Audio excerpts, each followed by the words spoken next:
I want to add to the defensive point because the Warriors in Game 2, they were trapping LeBron when they could. They were doubling him near half court at times when they could. And the only quarter all game the Cavs actually won was the quarter the Warriors have won this whole postseason, the third quarter. Why was that the one quarter the Cavs won? Because that was the one quarter when LeBron was trapped, when LeBron was doubled, and he found the open man repeatedly. Those guys were either hitting the shots LeBron created or making the extra pass to an open three-point shooter. The Cavs hit 9 three-pointers in this game. They hit 5 of them in that third quarter. It's a smart game plan by the Warriors. LeBron still almost got 30, but they basically said, we are going to spend our entire defensive effort on containing you and see if JR can hit shots. See if George Hill can hit shots. See if anyone other than Kevin Love can hit shots. Wait, they didn't do that in Game 1? Game 1, they weren't doubling him near half court. No. They weren't trapping him. They were playing him more straight up. They let Kevin Durant guard him one-on-one, which is what Durant did in last year's finals. They let Draymond have chances at him. And last year, of course, they had Iguodala. They didn't have that in Game 1. But no, they changed the way they guarded LeBron, which made LeBron more of a distributor. He got the 13 assists. He could have had 20. Guys missed shots. And so it's exactly what I would do if I were Golden State. I think it's smart. And then you have the fact that Steph erupted in the fourth quarter. Like, everyone, today's going to be the Steph day, and I understand that. It was the fourth quarter. Going into the fourth quarter, he was 6 of 18 with 17 points. Yes. And then he beat the brakes off the Cavs in the fourth quarter. Period, point blank. He was unconscious in the fourth. And Dre mentioned the shot with the shot clock winding down, which is a backbreaker. Oracle erupts. You feel like, oh, my God, we had a great defensive possession. Here's the thing. Yeah, there's some luck involved. Man, I've watched Steph Curry warm up. I've watched Steph Curry practice. He practices those situations. He has the coaches roll balls out to him at odd angles where he picks up and just tosses it up. So, yeah, that is a lucky shot, but it is less lucky for Steph than any other player in the league. Like, there's some luck involved in any of those, but he practices that. Yeah, it would have been lucky if the ball hit off the backboard at the top. Sure. All right? Hit off the shot clock and went in. But if you look at Steph's motion, he has that's his natural shooting motion. Like, that's what he's going to do.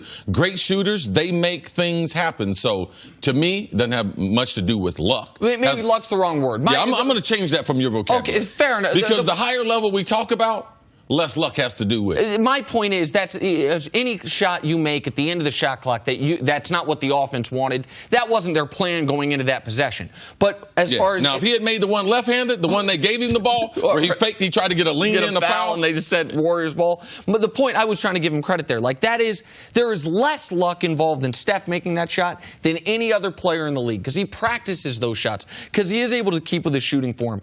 And we saw once again, Jenna, there are two sounds Oracle makes: a regular Warriors run and a Steph Curry Warriors run. They love this guy, and he elevates that crowd and his team to a level unlike any of his teammates. Did it feel like the Warriors were a little more balanced in this game than in the last couple games we saw where they needed a breakout quarter to either get back in or to take this game? Did it feel like, or did they not get what the Cavs probably wanted to put out there? Obviously, they struggled defensively. Well, the Warriors knew exactly what they wanted to do. They knew that they were going to slip on the pick and roll offensively. They knew they were going to slip the pick and roll and try to get as many buckets at the hoop early. That's what they were able to do. Kevin Durant said before the game, he took some bad shots in game number 1, said he's going to be more selective, and you saw that with him. Klay was typically doing what Klay did. When they needed a bucket, he went on a couple little runs there to give them a little boost before Steph got hot, because if people aren't careful, you'll think that, man, Steph was like LeBron in game number 1. He wasn't. He had a good fourth quarter, and his shooting percentage still was not a very good one. Right. But when you have the 9 threes in the game, I would say Steve Kerr and what they wanted to get offensively, they were able to get the type of looks that they wanted. And early in the game, it was so easy for them that all they needed was one of these players to catch fire, and that's what happened in the fourth with Steph. It was odd because the Cavs win that third quarter. They go into the fourth only down 7 after being down double digits at the half. And it never felt to me like the Cavs were ever in this basketball game. Like, right, I don't know if it felt like that to you. It felt to me like the Cavs were, and I should say they went in the fourth quarter down double digits. They got it down to 7 in the fourth quarter. It felt to me like the Warriors were in firm control the entire game. And the person who put them in control was Kevin Durant. Durant was extraordinary through 3 quarters. He was doing exactly what Golden State's asked him to do. High efficiency shots. He shot 70% from the game. Rebound and assist. Remember those 3 games against Houston where he had a combined 1 assist? He had 7 last night. Durant was excellent quarters 1 through 3, and then Steph was absolutely transcendent in the 4th. That's how you get the blowout victory. I think the question we all want to know is how the Cavs would respond after what happened in Game 1. You know, would they be motivated by it because they got so close, or would they be deflated because they got so close and weren't able to pull it out? How do you think they responded? Well, number one, you can never recover from giving a game away. In a series against a team that has more talent than you, has better shooters than you, has a better resume than you, you can't give away 1 game.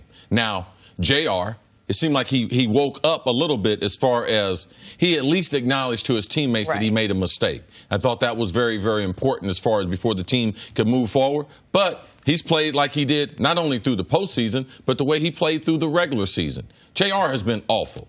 So even though they did give away game number 1, JR played exactly like he's played for the last 5 months. So it's hard for me to say, yeah, they did recover. But this series, when you give away a game, I believe that was going to be fatal. Like, the only chance they had to win was build a steal game number 1. Now it's a matter of the Warriors in game number 3. Can they get one of those games? Because they're just looking to win 1 game in Cleveland and close them out in game 5. And as an added bonus for Golden State, when JaVale McGee, who you insert into the starting lineup, and Sean Livingston, your first guy off the bench now that Iggy's out, when those guys take 11 shots, and they make 11 shots, and those 2 guys combine for 22 points, while Jeff Green, J.R. Smith, Larry Nance, Kyle Korver, Jordan Clarkson, those 5 guys combine for 16 points on double the shots. There aren't paths to victory, especially when Durant shoots 70% and Steph has a 16-point 4th quarter. The Jeff Green from Game 7 started for Kevin Love. Did they bring him to Oracle? Because he didn't make a positive contribution. So LeBron still needs help from the other players. I thought LeBron approached the game the right way as far as how many shots he was going to take and how he was going to distribute the basketball. You think the Cavs could have won with the same stat line that LeBron had last night? What do you mean? I don't understand. Because he said it wasn't just on LeBron, but that maybe the other guys need to step up. The stat line would have been. And Kevin Love's not going to give you another 15, 20 points. Well, there's not you can't. Their game plan can't be LeBron score 50. Of course. And so last night the stat line would have been different. He would have had more assists, had guys hit more shots. But the Jeff Green thing is real. He's shooting 31% in this series. The Cavs don't have a perimeter player shooting 40%, much less 50% for the series. Now. And here's the thing. We know what we're going to get from LeBron. LeBron in the last 2 NBA Finals. So against this team, LeBron in the NBA Finals, since Kevin Durant got there, we can show it to you. He's given you 35, 11, and 10 on 56% shooting. But look at the record. They're 1-6. You can't play at a higher level than LeBron is playing, and they're 1-6. Why? It's the same story. And last year they at least had Kyrie, but there's not going to be, there at least thus far has not been, the reliable other guys that you can say, okay, LeBron's going to give you is between 30 to 40 points. Where else are we getting the offense?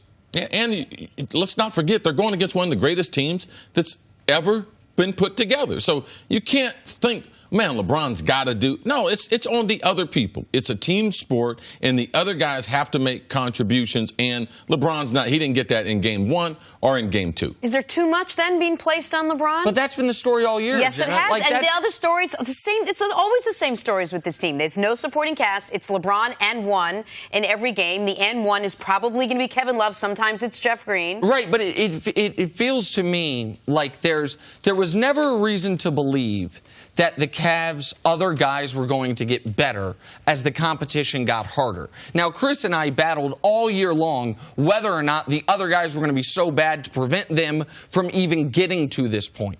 But I, as call it a LeBron James acolyte, whatever you want to say, I didn't think they could be competitive in this series. That's why Game 1, whether or not it was deflating for the Cavs, whether or not the Cavs were able to get over it, the NBA viewing public, I don't think, got over it. Because I think the NBA viewing public knew the path to a competitive series was the Cavs not stealing that game, just not giving that game away or having it taken from them, depending on how you look at it. Because you wasted an all-time great performance from an all-time great player.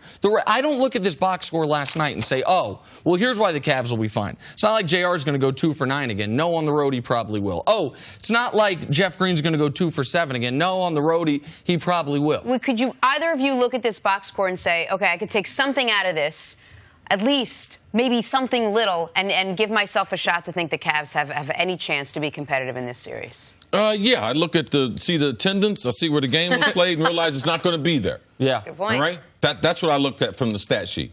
All right? That's the only thing. The Cavs have played better at home. And that's what you can rely on in game number 3 in a must-win for the Cavs. And they still have the advantages on the offensive glass that they had in Game 1 and Game 2. They beat them by nearly 10. I think they had 9 more offensive rebounds in Game 1. They're actually doing a decent job of taking care of the basketball. They're not turning it over a ton. Now, the Warriors have been better than they typically are at that as well. But there are also sometimes this is a simple sport. And sometimes when KD shoots 70% and gives you 26, Clay, who you didn't even know was going to play. You and I were talking before the game, see?